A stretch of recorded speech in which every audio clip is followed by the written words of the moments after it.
इब्ने इंसान सब्बत का मालिक।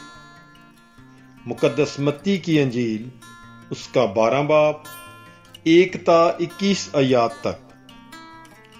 उस वक्त यस्सु सब्बत के दिन खेतों में से जा रहा था और उसके शागिर्द भूखे थे और वो बालें तोड़ तोड़ कर खाने लगे।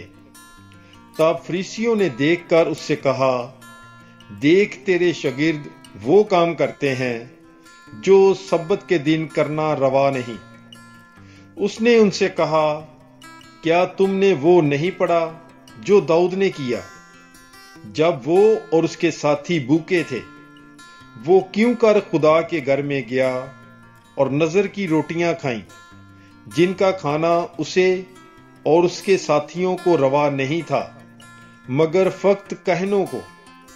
और क्या तुमने तौरात में नहीं पढ़ा कि काहिन सब्बत के दिन हैकल में सब्बत को पाक नहीं रखते तो भी बेकसूर रहते हैं? बस मैं तुमसे कहता हूं कि यहां वो है जो हैकल से भी बड़ा है। लेकिन अगर तुम उसके मानी जानते कि मैं कुर्बानी नहीं बल्कि रहम पसंद करता हूं, तो तुम बेकसूरों को कसूरवार ना ठहराते, क्योंकि इब्ने इंसान सब्बत का भी मालिक है। और वहां से रवाना होकर उनके इबादत खाने में गया, और देखो वहां एक शख्स था जिसका हाथ सूखा हुआ था। तब उन्होंने इस इरादे से कि उस पर इल्जाम लगाएं, उससे पूछा कि क्या सब्बत के दिन शिफा देना रवा है? उसने उनसे कहा कि तुम में से ऐसा कौन है कि जिसके पास एक ही भेड़ हो और वो सब्बत के दिन गड्ढे में गिर जाए तो वो उसे पकड़कर ना निकाले? बस आदमी भेड़ से कितनी ज्यादा कदर रखता है, इसलिए सब्बत के दिन नेकी करना रवा है। तब उसने उस शख्स से कहा कि अपना हाथ बढ़ा, तो उसने बढ़ाया और वो दूसरे की मानद दुरुस्त हो गया। तब फरीसियों ने बाहर जाकर उसके खिलाफ मशवरा किया कि उसे किस तरह हलाक करें, पर यस्सु ये जानते हुए वहां से चला गया।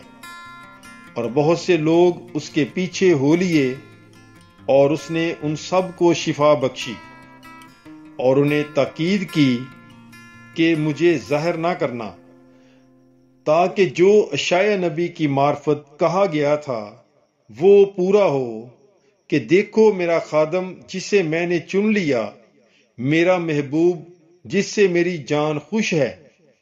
मैं अपनी रूह उस पर डालूंगा और वो गैर कौमों पर सदाकत जाहिर करेगा। ये ना झगड़ा करेगा ना शोर, और बाजारों में कोई उसकी आवाज ना सुनेगा। ये मसले हुए सरकंडे को ना तोड़ेगा और टमटमाती बत्ती को ना बजाएगा, जब तक कि वो इंसाफ को फतह ना बख्शे और उसके नाम पर गैर कौमें भरोसा रखेंगी। पाकलाम के पढ़े और सुने जाने पर खुदावंद की बरकत हो। खुदा का शुक्र हो। God bless you.